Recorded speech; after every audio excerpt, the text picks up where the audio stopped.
Ahí estamos. Bien. Bueno, en la clase de hoy vamos a ver en términos prácticos y concretos lo que vimos hace, no sé si la clase pasada o la anterior, sobre las notebooks, sobre Python y sobre cómo materializar todas estas cosas que ustedes ven en la teoría y cualquier otra lógica que se vean obligados a implementar a lo largo de la materia en un código. Em, antes de empezar, no sé si alguien tiene una pregunta respecto a lo que vimos antes de las notebooks, pero si no, ahora las vamos a hacer un repaso todo de nuevo de todo. Em, bueno, como veníamos hablando en la última clase, el lenguaje de programación que vamos a usar a lo largo de la materia es el lenguaje Python. Es la primera vez que se va a implementar en la cátedra. Antes usábamos otro, se llamaba Octave, que es un framework similar a MATLAB, que que especialmente es para computación científica y para hacer operaciones matriciales. En Python fue creciendo en el último tiempo, un montón en lo que tiene que ver con computación científica y trabajar con matrices, vectores y un montón de aplicaciones ingenieriles. Por lo tanto, es como que vamos a empezar a usar este lenguaje y que seguramente esto es una quizás intuición mía y también quizás del resto de la cátedra, que yo creo que el resto de las materias paulatinamente van a empezar a usarlo, tanto en hidráulica, por ejemplo, quizás en las materias de análisis estructural, creo que paulatinamente las materias lo van a empezar a incorporar y, y quizás acá estamos dando un buen primer paso. Bueno, vamos a empezar primero todo lo que hagamos lo vamos a trabajar sobre esta notebook. Recordemos que no tienen que bajarse nada. Simplemente si quieren crearse una, tienen que ir a su Drive en algún lugar, ponen más, Google Collaboratory acá, apretan y se les va a generar una vacía, como por ejemplo esta que está acá. Si apretan acá, le cambian el nombre y empiezan a laburar en lo que quieran de cero. Ustedes van a encontrar en el campus virtual, hoy después de la clase o mañana a la mañana, ya esta guía de Python y esta introducción a Python. Esta que dice introducción a Python no la vamos a ver en clase, la dejamos porque está muy bien explicada, detallada, con muchas explicaciones.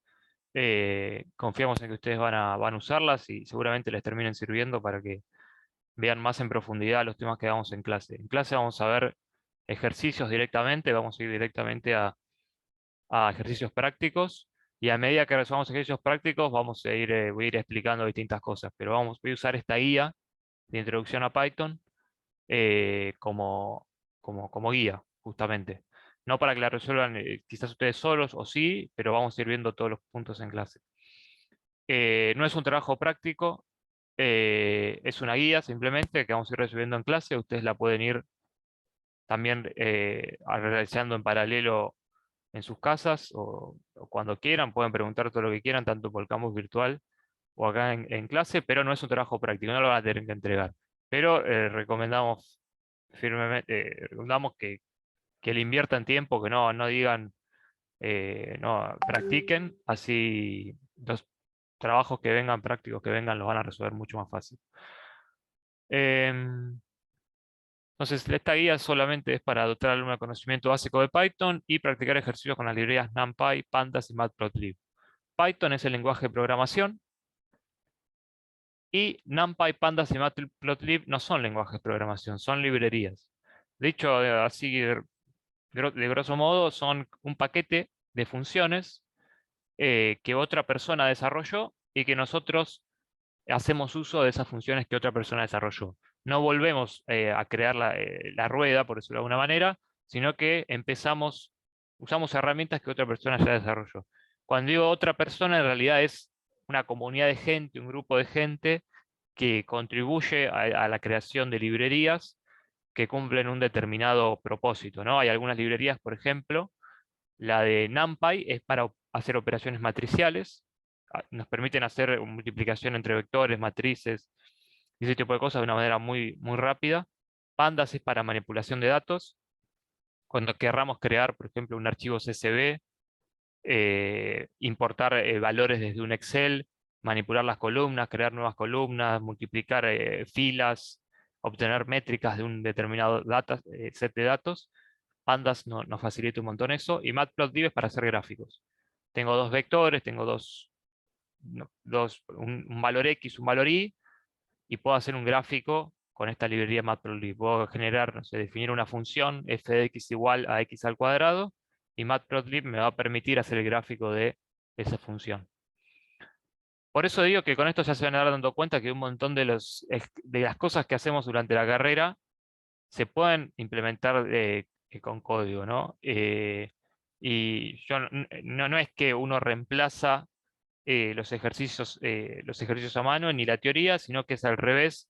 Esto uno que le debería venir a aportar, ¿no? Es otra forma de resolver problemas. Vamos a ir siguiendo paso a paso los ejercicios que están acá en la guía. Dice, primero vamos a importar las librerías que serán necesarias para resolver el trabajo práctico. Una práctica que se suele hacer cuando uno construye código es poner al principio de todo las librerías que va a usar a lo largo del resto del código. Entonces acá lo que yo defino es con import, pongo las librerías que voy a usar, Matplotlib, NumPy y Pandas. Y este random que está acá, que después es una random, no es una librería, sino que es un paquete nativo de Python, que viene con Python. No es que alguien lo creó, sino que ya viene con el lenguaje. Cada vez que yo quiera ejecutar un código, pongo Shift Enter y ahí ya importé las librerías. Después dice, antes de empezar a un punto anterior, cualquier duda que ustedes tengan respecto a Python o a las librerías, acá les dejé las documentaciones oficiales. Esta es la de Python. Acá van a tener todo lo que se vaya viendo en la materia lo van a encontrar acá. Y por ejemplo la de Pandas la van a tener acá también. Está todo, generalmente está muy bien explicado. Ahí está. Eh, Hay ejemplos, las documentaciones suelen ser buenas. Ese es otro punto a favor de Python, ¿no? Creció mucho en los últimos años y la gente contribuye al usarse más y se genera mucha documentación. Si uno usa, por ejemplo, un lenguaje que no se usa tanto, la documentación es menor. Para un caso se va a encontrar dos ejemplos, un ejemplo. Para Python te vas a encontrar con 100 ejemplos quizás. Eh, y eso es otro punto fuerte.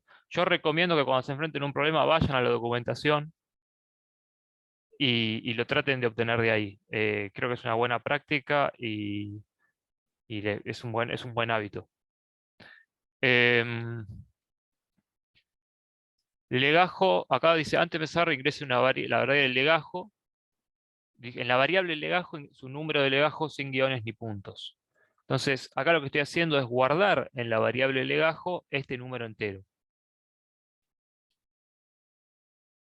Así es como define una variable, con el signo igual. Después dice, se tiene una lista llamada vigas que guarda los nombres de las vigas de la planta tipo de un edificio y otra lista longitudes con las longitudes en centímetros de cada viga.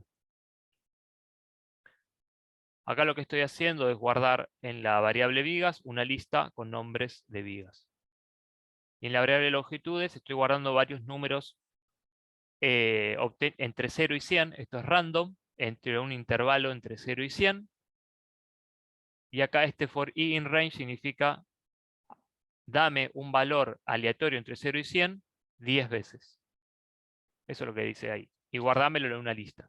Por eso esto lo metía dentro de una lista. Fíjense que si yo ejecuto vigas, me muestra la lista de nombres de vigas. Y si yo ejecuto longitudes, me muestra la lista de longitudes. Hasta acá es como definir una variable. Vamos a los ejercicios propiamente dichos.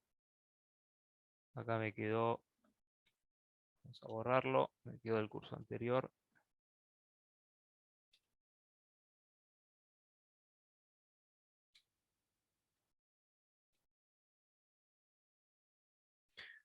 Acá dice, guarde en una variable llamada n-vigas la cantidad de vigas con y sin usar la built-in function len. Bueno, vamos a desglosar este enunciado. En una variable llamada n-vigas, es decir, tengo que definir una variable que se va a llamar n-vigas, y me dice, ¿qué guardo adentro? la cantidad de vigas, Y me dice, con y sin usar la built-in function len. ¿Qué quiere decir esto? Una built-in function son como funciones que vienen incorporadas dentro de Python. Son como, Python me da como ciertas herramientas muy elementales y básicas para que yo pueda usar, sin tener que importar ninguna librería. Una de ellas es esta que se llama len, que lo que me permite es contar, len significa, viene de longitud, length en inglés, y lo que quiere decir es, dame la longitud de mi variable, es decir, la longitud de esta variable es 10. ¿Por qué? Porque tiene 10 elementos. 1, 2, 3, 4, hasta 10. Si yo usaría este comando me diría 10. Pero me dice con y sin usar este comando len. Si yo acá dice usando len, lo voy a usar primero. Voy a poner len de vigas. Vemos que si yo pongo print vigas, me da 10. O sea que está bien. Pero ahora lo tendría que hacer sin usar este comando. Vamos a ver cómo lo podemos hacer. La forma generalmente que se le viene a uno cuando recién empieza a programar es que quiere solucionar todos los problemas con ciclos for y usando contadores, ¿no? Esto es como un hábito muy común. Uno después lo va abandonando porque va descubriendo nuevas formas, pero no me parece mal como vamos a presentarlo. Es una forma de contar. Y lo que hace es, definimos como una variable contador acá, que va a ser la de vigas, que lo que va a hacer es contar cuántas vigas voy teniendo. Y lo que voy a hacer acá es escribir un ciclo for, que dice for i in vigas, y voy a poner print i. Esto lo que hace es iterar sobre esta lista vigas, esta que está acá, cada uno de los valores. Este i es una variable iteradora, es decir, lo que va a ir haciendo es tomando un valor distinto en cada instancia de este ciclo for. En la primera iteración va a tomar el valor de B1, en la segunda iteración el valor de B2, y en la tercera iteración el valor de B3. Es como que va optando distintos valores para cada iteración. Si yo lo ejecuto, print también es una built-in function de Python, que lo que me permite es hacer como un display, imprimir en pantalla el valor de una variable que meta acá adentro como argumento. Entonces fíjense que acá yo hice un print de la variable esta que itera sobre la variable vigas y imprimí todos los valores. Yo lo que haría acá para contar la cantidad de vigas es lo que yo haría es n-vigas, es como que actualizo el valor de vigas y digo, bueno, que sea n-vigas más 1. Entonces fíjense que acá n-vigas vale 0. Cuando se corra la primera iteración va a valer 0 más 1. O sea que vigas ahora vale 1. Cuando se corra la segunda iteración, n-vigas vale 1. Le sumo 1, ahora n-vigas vale 2. Cuando voy a la tercera iteración, n-vigas valía 2, le sumo 1, ahora vale 3. Y así hasta que recorro todos los valores de la lista. Y esa es la forma que cuento cuántas vigas o cuántos elementos en realidad tiene esa lista. Vigas es en sentido que le estamos dando para este ejercicio, pero en realidad es cuántos elementos tiene la lista, ¿no? El día de mañana pueden ser, cada elemento representa otra cosa, no nombre de viga, pero otra cosa. Y acá pongo print de n-vigas 10. Ahí está. Entonces obtuvimos 10 usando esta metodología sin usar len, sin usar este comando len. Y fíjense que cuando usamos el comando len también nos da 10. ¿Alguna duda con esto hasta acá?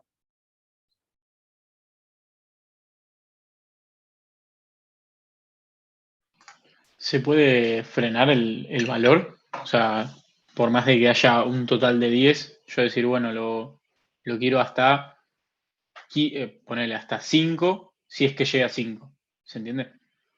Claro, sería como meter así, tipo while i menor a 5.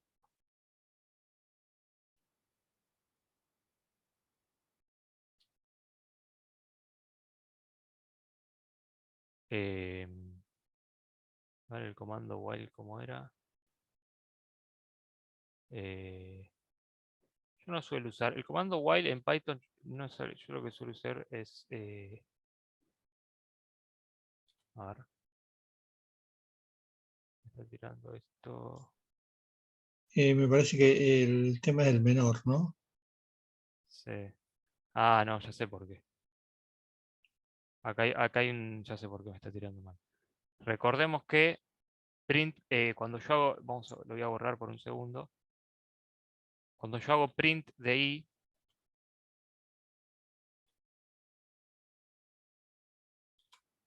print es un string. Acá les voy a mostrar cómo puedo saber el tipo de datos que me está devolviendo. Es un class str, ¿no? Como que me está devolviendo el B1. Para lo que yo estaba haciendo antes, que era esto, me está comparando B1 menor a 5. No tiene sentido. Me está comparando un string es un texto, una cadena de caracteres, menor a un entero. Esto no tiene sentido. Entonces yo acá lo que podría hacer es iterar eh, sobre valores entre 0 y 10, pero no escribo explícitamente 10. Pongo longitud de vigas. Porque si en el día de mañana esta lista vigas cambia de longitud, tendría que venir y cambiar 10 y poner la nueva longitud. Entonces, dejándolo así, ya dejo que itere por toda la longitud de la viga, independientemente de cuántas tenga. Lo va a calcular acá. Y ahora sí yo podría hacer while i menor a 5, porque ahora i está tomando valores entre 0 y 10, 0, 1, 2, 3. Si es menor a 5, o menor o igual, vamos a poner,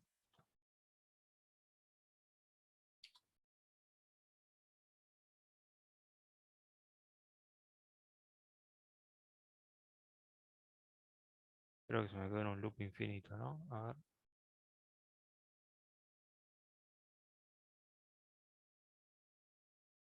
Claro, no. Esto lo que. A ver. Quiero usar el while. Yo nunca lo uso el while en Python. Y mucha gente no lo usa. A ver.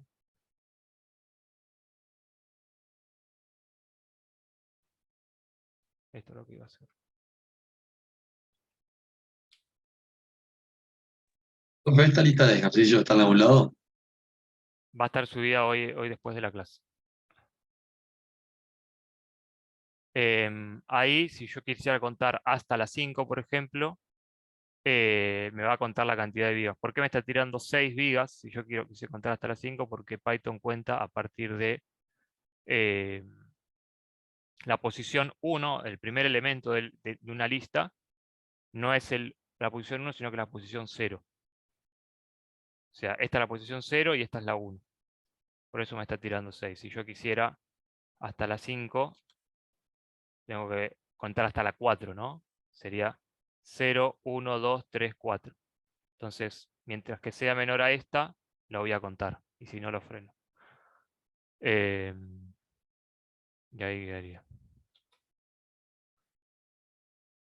Antes.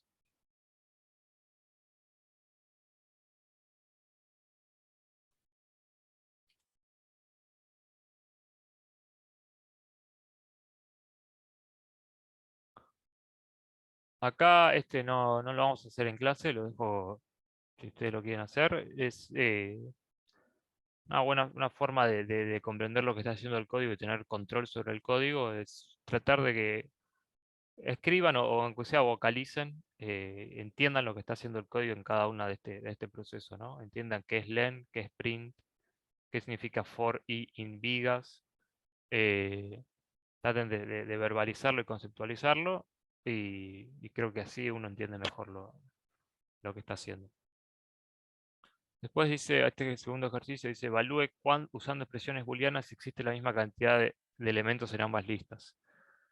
Uno lo que hace generalmente es cuando construye el código, es evaluar que se estén cumpliendo ciertas cosas, ¿no? En caso que ciertas condiciones no se cumplan, lo que hago es que mi programita emita un error y consecuentemente quizás emita como un mensaje que diga, fíjate hace esto, fíjate hace esto otro. Si esa condición se cumple o no se cumple, dependiendo del caso, emite un mensaje de error o simplemente digo que siga adelante el código. Son como checks que voy haciendo, ¿no? Que comúnmente se llama debuguear el código, es como que voy viendo si tira errores o no. Una forma se hace con este comando assert, que lo que me hace es evaluarme una condición de comparación en este caso, lo pongo con 2 iguales, y lo que me dice es len de vigas es igual a len de longitudes. Y lo que me dice es evalúamelo. Es como evaluar si esto se cumple. Si esto se cumple, vamos a ver que si yo lo ejecuto, no pasa nada. Es decir, es como que el código lo que me está diciendo es seguí adelante, no pasa nada con esto.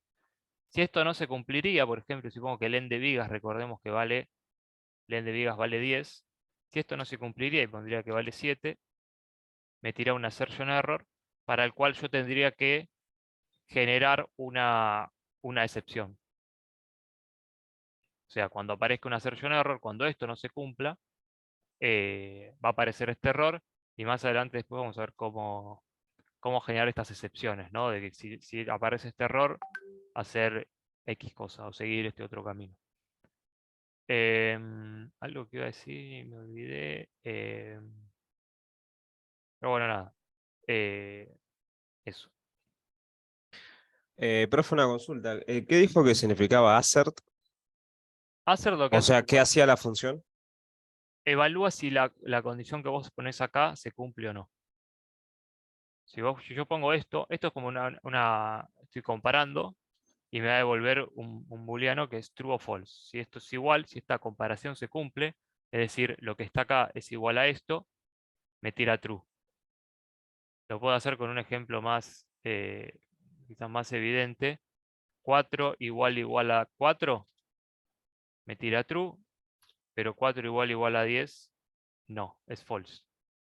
4 es menor a 10, true, y 4 mayor a 10, false. O sea, me está como validando o no ciertas comparaciones relativas entre dos elementos. Y lo que, Listo. lo que a mí me interesa no es que me diga true o false, porque fíjate que yo veo que dice true y yo, humano, lo leo y digo, ah, está bien. Y si dice false, está mal.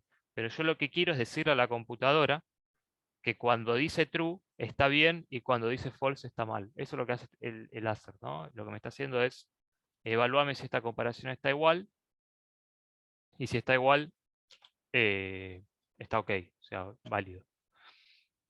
Eso básicamente es lo que hacemos. Uno generalmente lo que hace, esto es para testear código, supongamos que yo creo una función suma, vamos, esto lo digo, suma. Todavía no vimos cómo generar funciones, pero es una forma de generar funciones esta, personalizadas, o sea, armadas por el usuario. Y acá voy a poner suma, y acá le paso los dos parámetros, 4,3. 7. Entonces acá digo, bueno, la función suma recibe dos parámetros, a y b, y devuelve, return, devuelve a más b. Le paso 4 y 3, me devuelve 7. 4 más 3, 7. Le paso 4 y 10, me tiene que devolver 14. 14. Ahora, ¿yo cómo evalúo si esta función está funcionando bien? Acá como muy fácil, ¿no? Pero uno después empieza a crear funciones que no conoce bien el resultado, ¿no? Pero sí le interesa quizás analizar condiciones de borde para ver que la función esté funcionando bien. Entonces acá uno lo que hace es, por ejemplo, pongo que suma. O sea, es como que se crea ciertos escenarios. Suma de 4,2 tiene que ser igual a ¿cuánto? A 6. Y me lo tira bien. Y acá tengo que poner, me genero como varios tests. Y pongo 4, por ejemplo, más 10 tiene que ser 14. 1 más 2 tiene que ser 3. Bueno, vamos a terminarlo ahí. Se me genera como una lista de test que yo ya analicé. Acá es como, no tiene mucho sentido. Yo ya veo acá que la función está bien. Pero a veces uno quiere analizar, como dije antes, condiciones de borde, evaluar que para ciertos valores me esté dando ciertos valores. Y lo seté acá. Y si le da todo ok, me tiro el tick verde, listo, está perfecto. Si yo hubiera puesto que, no sé, acá pongo 20, y te tiene que cumplir esto, no se tiene que cumplir acá en la suma, porque 1 más 2 no es 20, pero supongamos que yo sé que se tiene que cumplir esta condición, la corro, y me dice assertion error, y me dice acá en qué línea no se está cumpliendo. Y yo acá me tira como, puedo decir, bueno, mi código está bastante bien, se cumplen estas dos condiciones, pero la tercera no. Y ahí reviso mi código de nuevo y digo, a ver, ¿por qué no se está cumpliendo? Así hasta que cuando corra mi código me tire el todo tick. Pero bueno, ese es un poco el motivo de este assert. Voy a poner el original, len vigas, igual a len de longitudes. Después dice, muestra el tipo de dato de la lista vigas y la lista longitudes. El tipo de dato lo vemos con esta otra built-in function que viene con Python, que es type, y le paso la variable, ¿no? Vigas. Y acá pongo type longitudes. Y lo guardo en estas variables, type vigas y type longitudes. Me falta un paréntesis. Y acá pongo un print de ese type y me tira que es class list. O sea, vigas y longitudes son de un tipo de dato lista. Es una estructura de dato, son las listas. Es una forma, con type yo puedo ver el tipo de dato que tiene cada una de la variable que tengo definida. También lo podría ver para cualquier otra cosa. Si pongo type 10, me dice que es un int, o sea, un integer, un número entero. Si pongo 10.8 es un float, o sea, contiene un punto flotante o decimales. Después tengo otros tipos de datos, que sería la lista, y después tengo los strings, que son, si yo pongo hola, un texto, entre comillas lo pongo, me tira que es un str, un string, que refiere a cadenas de caracteres, que es esto, ¿no? Un texto. Muestra el tipo de dato de un elemento cualquiera de la lista longitudes y de un elemento cualquiera de la lista vigas. ¿Cómo hacemos eso? Por acá voy a poner none.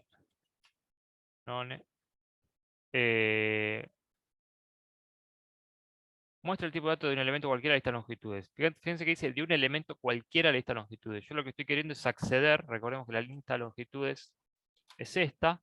Yo acá quiero acceder a cada uno de estos valores. Supongamos que quiero acceder a este 721. ¿Cómo hago? Simplemente pongo un corchete y pongo la posición 0. Recordemos que empieza en 0. Python empieza a contar en 0. Otros lenguajes empiezan en 1. Si yo quisiera este número, acá le pongo un 1. Pero en Python empieza a contar en 0. Entonces, longitud de 0 me debería dar 721. Si quiero la de la posición 2, pongo 1 y ahí me tira 679. Y me dice, muestra el tipo de dato. O sea, quiero saber un elemento cualquiera. Bueno, voy a agarrar este que tengo ahí.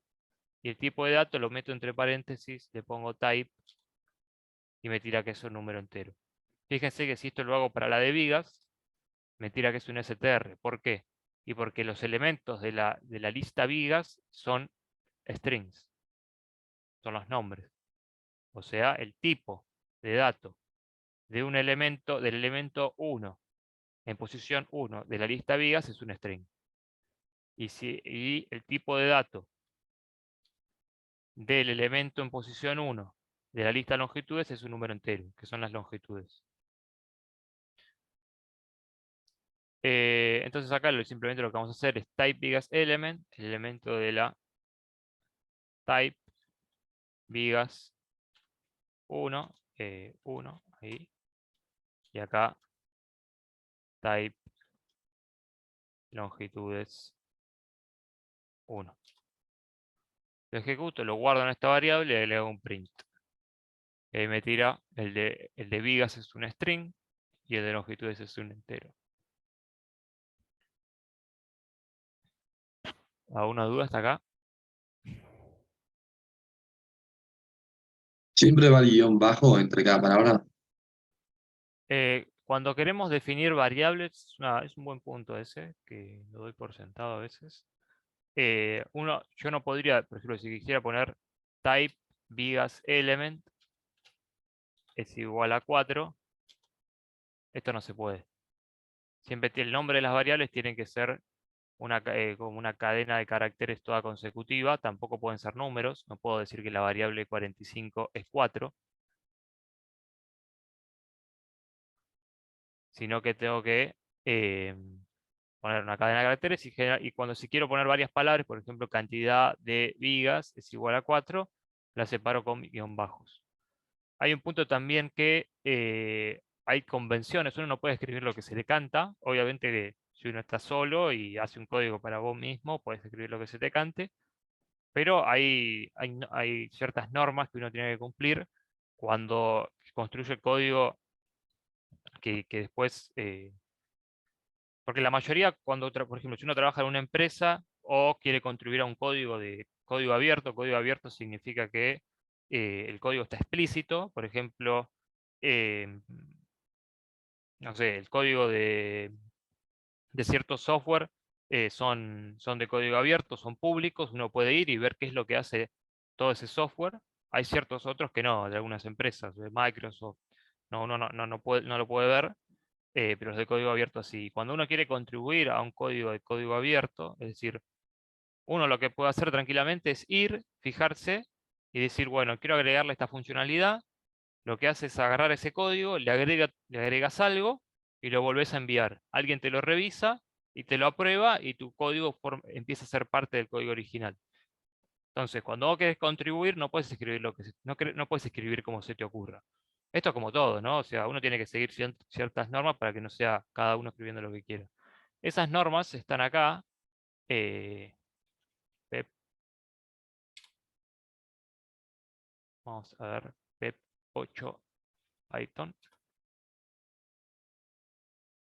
Son guías, una style guide. Acá te dice todo cómo se tiene que escribir los nombres de las funciones, los nombres de las variables, cómo importar, cómo se define. Por ejemplo, acá, si vos querés poner 1, 2, 3, 4, 5, 6, no lo tenés que poner como una lista así, sino que te dice ponerlo en esta estructura. Los imports no valen cualquier orden. Tienen un orden, con el orden alfabético. Ves que acá te dice, es correcto poner import os, import sys. Uno diría, y lo pongo acá, import sys, os. Me queda una sola línea, lo mismo, no.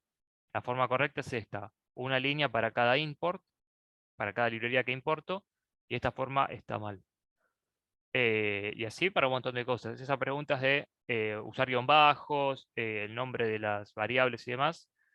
Hay millones de guías de estilo, pero cada código, cada software generalmente tiene la suya.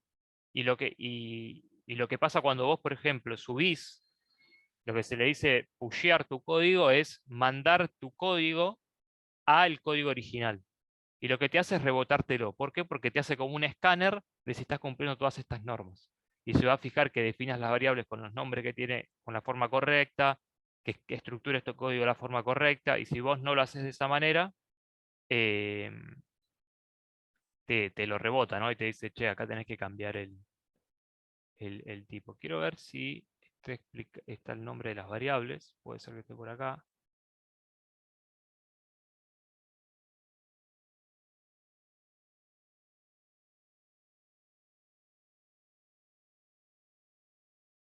Bueno, ahí dice, es recommended to add sufijos. Pero bueno, cada uno después, si quieren, está bueno. ¿Ves? Por ejemplo, acá te dice, te explica, por ejemplo, si vos querés poner A es igual a A más B, tenés esta otra forma, también A más igual B, y acá te voy a explicar cuál usar o cuál no. Acá te pone, por ejemplo, si quiero poner esta forma, es importante notar que las dos funcionan, ¿eh? O sea, no es que esta forma funciona y esta no. Las dos producen el mismo resultado, no hay absolutamente ninguna diferencia. Solo tiene que ver con un estilo de escritura. Y nada, bueno, solo como comentario eso. Me perdí, no sé dónde estaba. Las clases. Pep 8 era la página, ¿no? Sí, te la paso por acá. Sí, No, no, está bien, ahí ya lo puse. Pero está todo en inglés, esa era. sí, está todo en inglés. Ahí hay otro comentario copado para hacer, y es que la mayoría de la documentación está en inglés. obviamente en Python va a tener que encontrar todo en español. Incluso yo la documentación oficial que la puse acá, la encontré en español.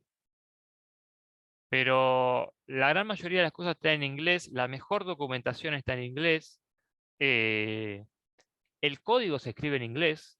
Acá nosotros lo escribo, es como que pongo vigas y qué sé yo, pero los códigos se escriben en inglés. Los nombres, las variables van en inglés, los nombres de las funciones van en inglés. Obviamente que si el código queda para nosotros y lo hacemos entre vos, no pasa nada, uno puede escribir el código que quiera.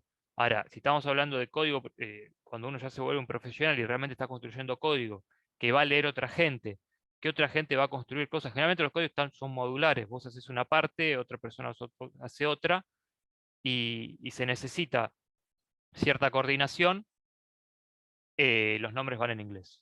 Todo, casi No, todo va en inglés, sí. claro, eso entendí que todo tenemos que poner en inglés, pero por lo menos, qué sé yo, a ver si la explicación está en español, por lo menos lo que significa cada cosa. No, entiendo que no. Igual si le interesa un traducir por acá. Eso te iba a preguntar, no estaría conveniendo, o sea, ¿me conviene traducir todo? No, no, No entiendo la pregunta. no, si me conviene usar el traductor de la página, o me va a cambiar mucho, no, no. No, no, o sea, si sabes inglés, te conviene leerlo en inglés. Si no sabes inglés, ir al traductor y es lo mismo. A ver, agrego un comentario.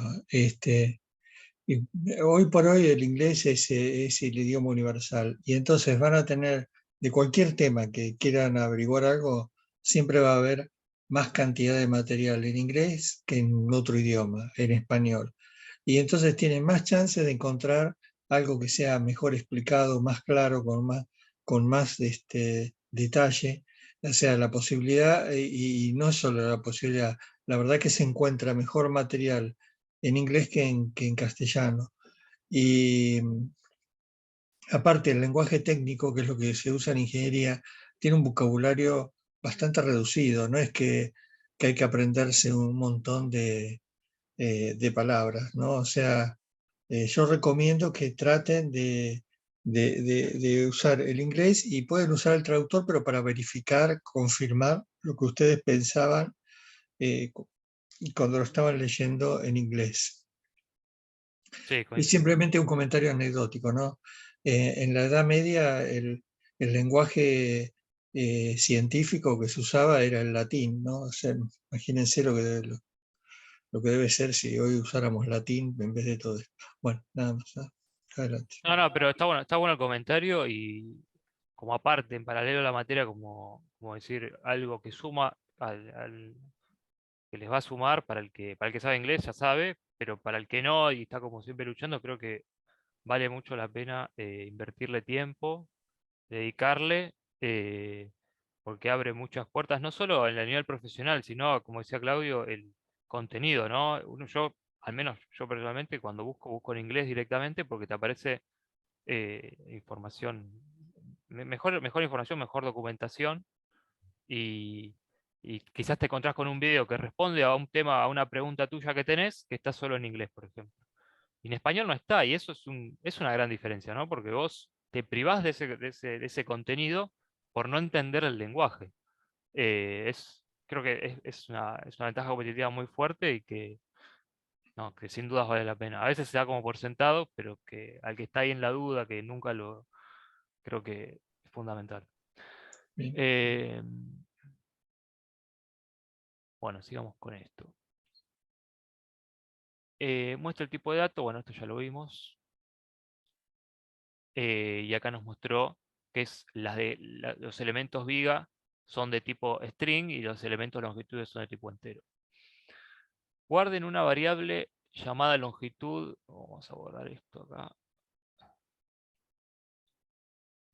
B7, longitud de 7, la longitud de la viga 7 consultando la lista longitudes.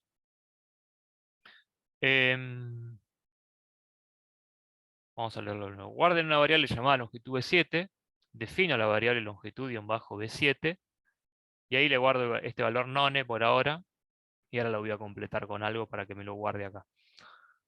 Consultando, y me dice, decime cuánto vale la longitud B7. O sea, yo vengo acá La longitud de la viga 7 es, fíjense que está la posición 0, 1, 2, 3, 4, 5, 6. 0, 1, 2, 3, 4, 5, 6. 6,54. O sea, lo que yo debería hacer es que acá se me guarde el valor 6,54. Fíjense que yo tranquilamente lo que podría hacer es esto, longitud de la posición 6, longitudes, y me traigo el valor que está en la posición 6, pongo print de longitud B7 y me da 6,54. Ahora, una premisa, una cosa que uno tiene que tener en cuenta cuando construye código es que cuando construye este tipo de programitas es que tiene que ser lo más general posible, ¿no? No tiene que tener, no tiene que depender de los datos que yo le estoy metiendo, tiene que ser general. O sea, si yo en algún momento cambian los nombres de las vigas, mi código debería funcionar. Si ahora tengo 10 vigas, pero mañana esta lista es de 15 vigas, debería funcionar. No tiene que depender de los valores que tiene adentro, ni de la estructura que tiene, ni de la cantidad de elementos que tiene, ni ese tipo de cosas. Tiene que ser como aplicable a cualquier valor que yo termine teniendo. Ahí está, esa es la gran ventaja, ¿no?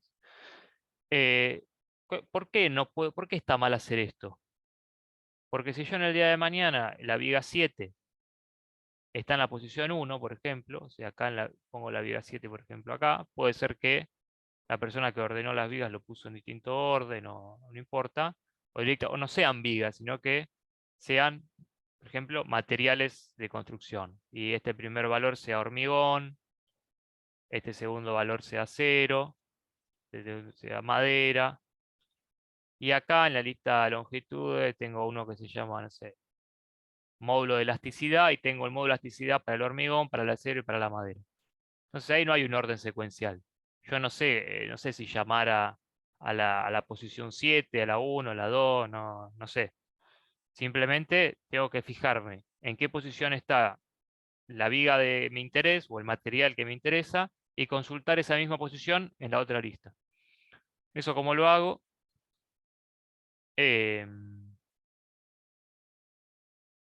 Lo que tengo que hacer es voy a ir como viendo, puede ser lupeando entre la cosa vigas, entre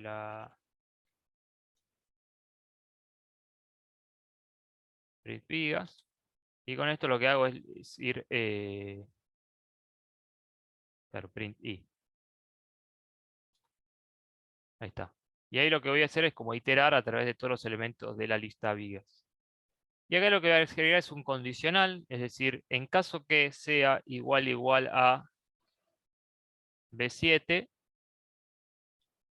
o sea que i, fíjense que acá imprimí, yo estoy iterando, en caso que cuando me encuentre con la viga 7, o sea que este i, que es lo que estoy iterando, sea igual a B7, longitud-B7 es igual a ¿qué? A longitudes, el vector en la lista de longitudes, ¿cuál? Y la que estoy iterando. Porque la que estoy iterando es la de la viga 7. ¿Por qué? Porque se cumplió este if, este condicional. En el condicional lo que te hace, este es un condicional, que es literalmente lo que dice if, es si en inglés, si condicional. Si pasa esto, si se cumple esto, que i es igual, recuerden para comparaciones usamos igual, a B7, asignar a la variable longitud B7 el valor en la posición i de la lista de longitudes. Y acá voy a mostrar en qué me queda el valor longitud-B7. Longitudes for i in vigas. Bueno, acá me pasó lo mismo que antes. Recordemos que i no son números, sino que son nombres de las vigas. Yo lo que quiero es iterar con números, entonces acá le hago el range. El range lo que me define como un intervalo de valores. Le defino como el inicio y el fin. Y le voy a decir que itere entre 0 y la cantidad de vigas que haya. Y acá no le puedo poner i igual a B7. ¿Por qué? Porque ahora i no son los nombres de las vigas, sino que son números entre 0 y 10. Entonces digo vigas, corchete en la posición I. Ahora sí estoy agarrando un valor, un string, ¿no? Porque agarro el elemento en la posición I de la lista vigas. Si esto se cumple, ahora sí debería, creo que funcionar. 654. Y ahí se cumple. Fíjense que si yo ahora la viga 7 la pongo acá adelante y acá le pongo viga 1, corro de nuevo, porque si no corro de nuevo no pasa nada, tengo que volver a guardar en memoria esta nueva lista. ¿Dónde me quedo? Corro mi código y la viga 7 ahora no vale 654, vale 721, que era lo que tiene que valer acá al principio, porque la viga 7 ahora está acá adelante. Entonces ahí como que no importa los valores que yo le ponga, siempre me va a tirar bien el valor de la viga 7. ¿Alguna duda acá?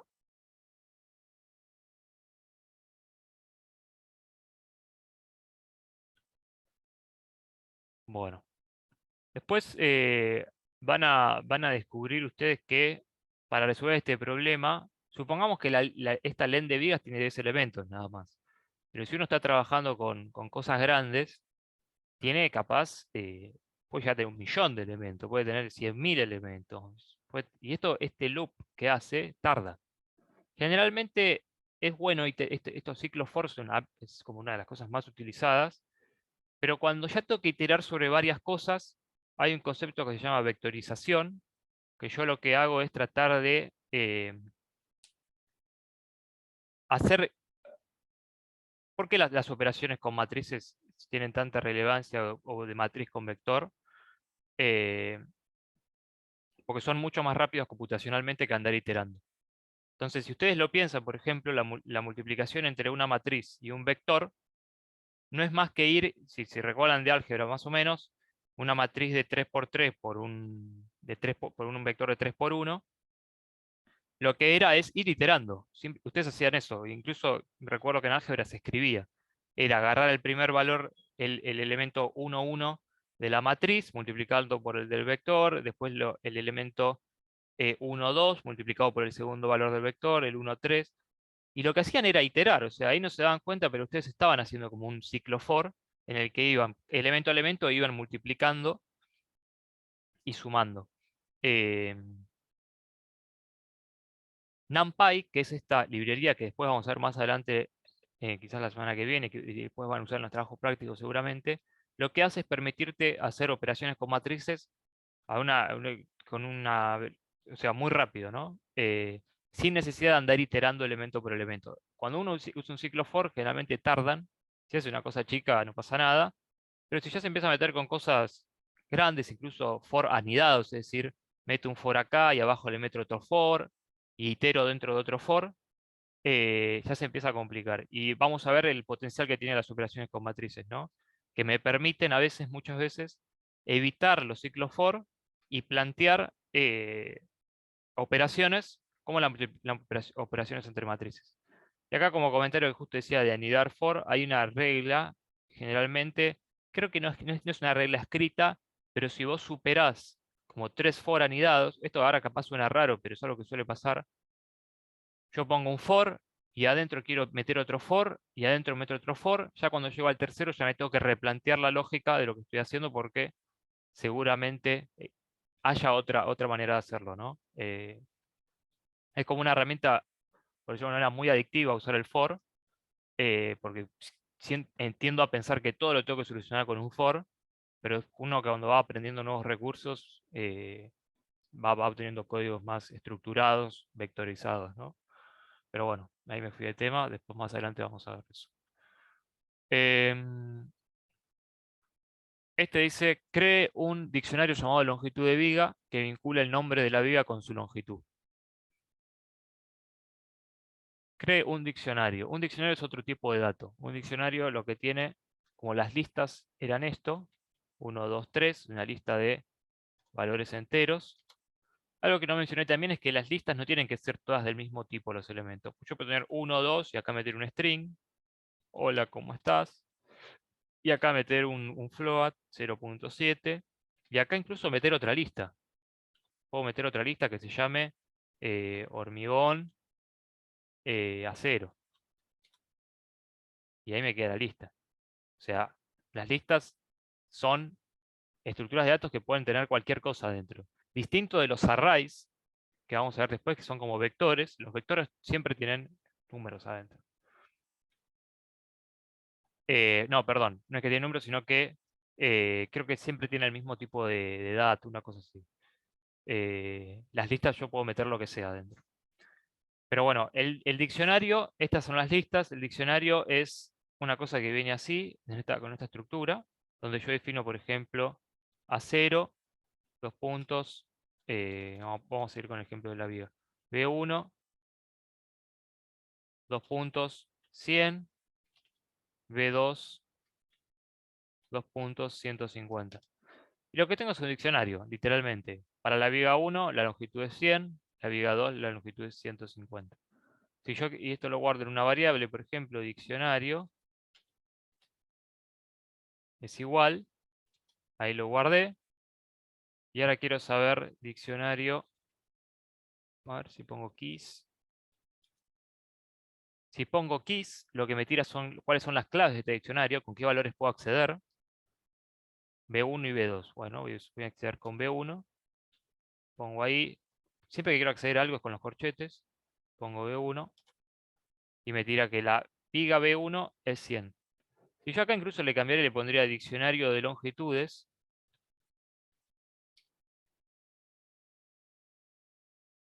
fíjense que yo acá no tengo que saber mucho. Fíjense que yo acá leo esto, supongamos que leo simplemente esto, y leo diccionario de longitudes, viga B1, 100. Esto es como es muy explícito, es muy autoexplicativo, ¿no? Lo que puedo inferir de acá es que el 100 es la longitud de la viga B1. Entonces acá ven que si yo le hubiera dejado diccionario, cualquier otro que viene, lee diccionario y no sabe qué es. No sabe qué es esto que se va a encontrar acá. Dice 100 B1, pero no sabe qué son. Esto tiene un límite, no puedo estar relatando todo. Diccionario de longitudes, de vigas, de edificio. No, esto no va, esto no se hace. Como máximo que le diría hasta ahí, le pongo 3 palabras y me queda algo bien concreto que define más o menos lo que tiene. Es una cosa que uno también va aprendiendo, ¿no? ¿Qué nombres le asigna a las variables? Bueno, eso es un diccionario. Ahora lo que vamos a hacer es guardar en ese diccionario el mapeo de los nombres de las vigas con sus longitudes usando las listas de arriba. Lo que usamos es este comando que se llama zip, que es una built-in function de Python también. Vigas, longitudes. Y veamos que si yo le pongo a esto for i in este zip print i, lo que me hace este zip es como emparejarme elemento a elemento que tengo en estas dos listas. Yo le paso dos listas, vigas y longitudes, y lo que me hace es agruparme el primer elemento de la lista de vigas con el de la lista de longitudes, el segundo con el de la lista de vigas con el segundo de la lista de longitudes, y así sucesivamente. Si yo a este zip, le agrego un dict acá adelante, es decir, lo convierto a formato a tipo de dato diccionario, me queda un diccionario de el par, la key es el nombre de la viga y la longitud añadida ahí. Entonces, si yo ahora quisiera saber, por ejemplo, la longitud de la viga 5, pongo B5 y me dice 190. Si quiero la de la viga 10, pongo B10 y me tira la longitud de la viga 10. Entonces, con esto, este diccionario lo pongo acá.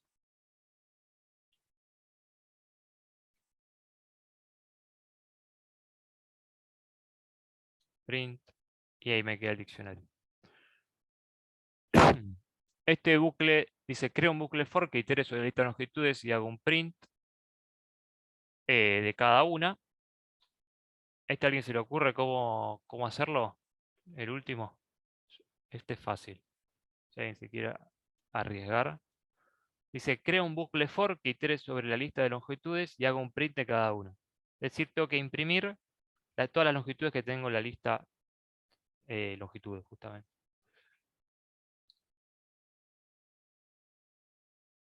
Bueno, Arrancaría poniendo, eso iba a decir, arrancaría poniendo lo que viene a ser, lo que está pidiendo el for, y después no sé, sí, lo que habíamos hecho hacia arriba, o lo que dice abajo, for y in, y bueno, ahí ya no o sea sé, que pues.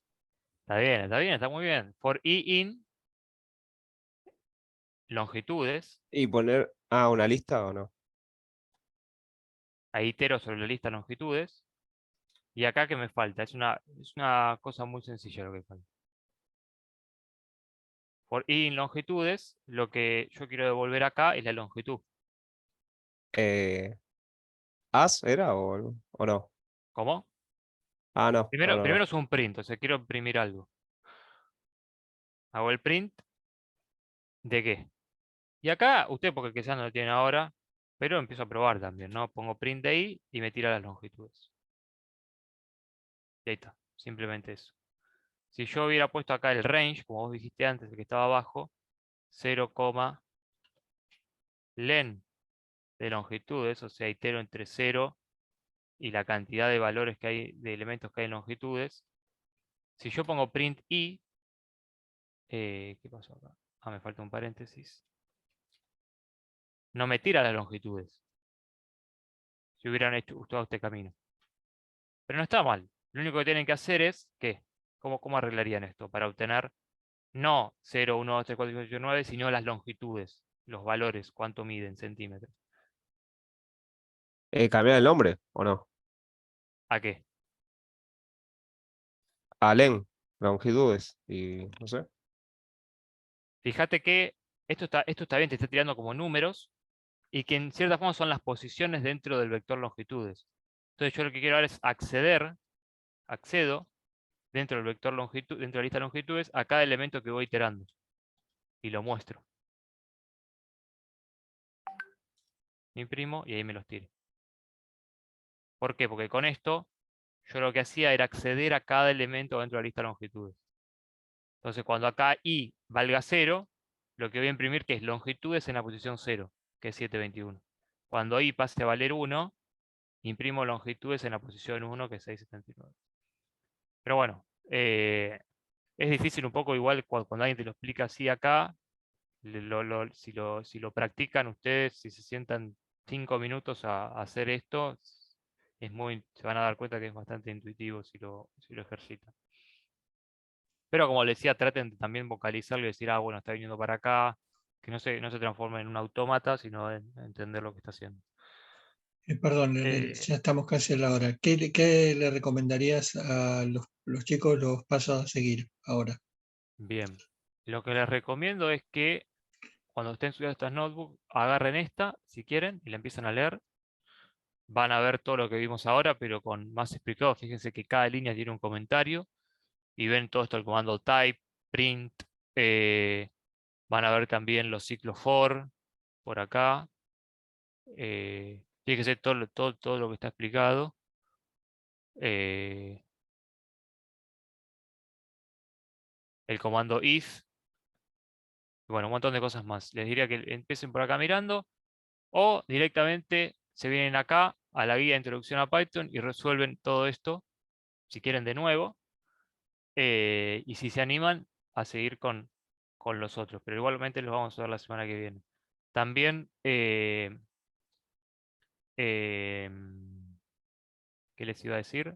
Si alguien quiere practicar más todavía, hay una página que está buena que se llama Hacker Rank,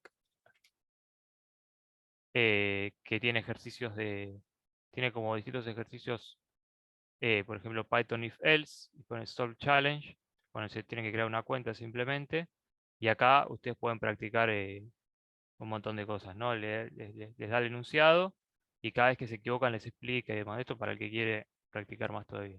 Pero para los fines del TP, a los fines de la guía, diría que vuelvan a ver todo esto y traten de hacerlo por sus propios medios. Este también, hacker, se los dejo acá en el chat si les interesa.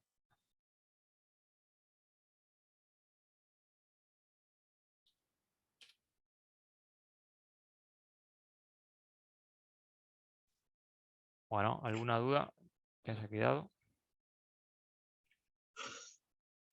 Bueno, detengo la grabación para pararla acá.